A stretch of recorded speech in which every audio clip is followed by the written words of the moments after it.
Hello, and welcome to another episode of Auditions and Driving.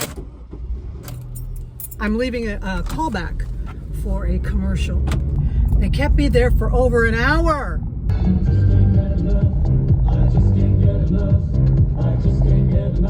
There was another audition going on in another part of this facility. There were men and women, probably over the age of 70. And you could see it was kind of reunion time.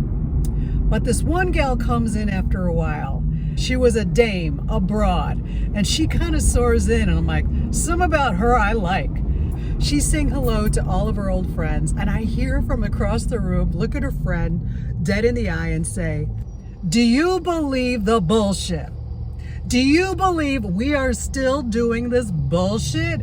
I tell you, I was looking for parking and my life flashed before my eyes. I thought she was hilarious. And they were talking about actors who went in for which role, and oh, did you get called in for that, and this and that. And this gal pinpointed a specific actress that her friend was talking about. She said, "Oh, that's so-and-so. Oh, yeah. She's one of Ryan Murphy's fag hacks. He's got a bunch of fag hacks. I wish I was one of them." Oh my God. Okay, FedEx truck, what are you doing? There was another woman. She was very loud on the phone, talking to her rep, talking about some upcoming project. And the actress said, "Well, I'm pretty upset with SAG right now, so I'm okay with this. Just get as much money as you can." I could tell that she was negotiating an audition that was non-union.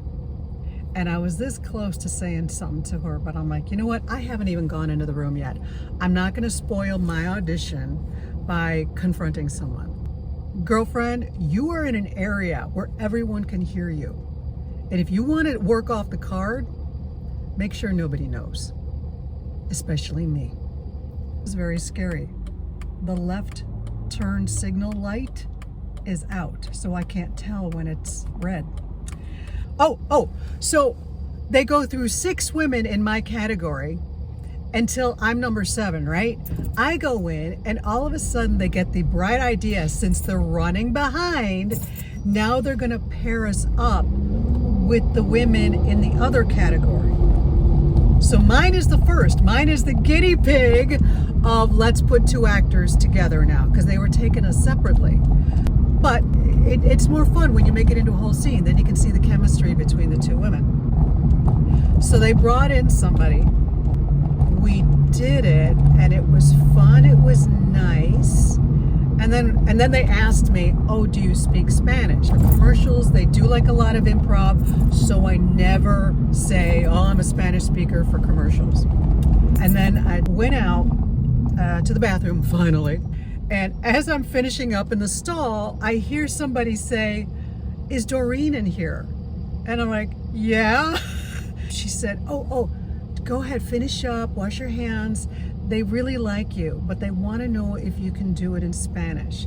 Because before I left the room, they asked me if I could do it in Spanish. I said, "If you give me the line, I'll do it in Spanish." I said, "But I don't improvise." And that's how we left it. But so they sent the assistant in the bathroom to ask if I would be willing to do it again, and they'd give me the line. I'm like, okay. Fortunately, they only asked me to do 1 line in Spanish, and the casting director wrote it out for me on the board. So we do it again, and I'm just taking off the cues because this is the only line I know. I can't really improvise, but the actress, she was improvising a little in Spanish, and I'm just like nodding and going, "Ah, claro, sí," you know. And she made a comment about one of the products, and all I could really understand was it was beautiful. And I said, "Oh yeah," and I think she said like, "You too," and I showed off my face as if like I had the product already on my face. Turns out, she said, "The candle smells like Christmas." And I'm showing her my face and my lips and like, "Oh yeah, me too." So that's why it was kind of funny. I'm like, all right. Well, I told them I didn't really speak it, did the best I could do. The good thing is the assistant said they like you. They want to see you try it in Spanish. So I know I was doing everything right. I know I did a good job. I know they were looking at non-Spanish speaking actresses, specifically white women, for this role. I know a good friend of mine, white Jewish woman, was called in for this role. She doesn't speak Spanish. It's easy for me to get into my head of I blew it because I don't speak Spanish fluently. Yet I could also look at what really happened. They liked me well enough, even after I said I don't improvise. They liked me well enough to call me, to keep me there longer. I know I did a good job. And I saw some interesting people in the lobby. Also, I want to say, several weeks ago, I was in that same facility and I hugged someone, and 3 days later, I got COVID. And I'm just getting out of COVID, and now I have a cold. So I woke up feeling icky. I didn't want to wake up. I didn't want to go to this. It was rough.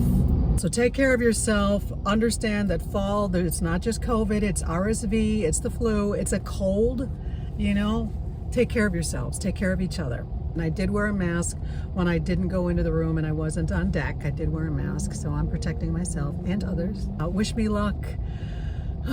I need some income.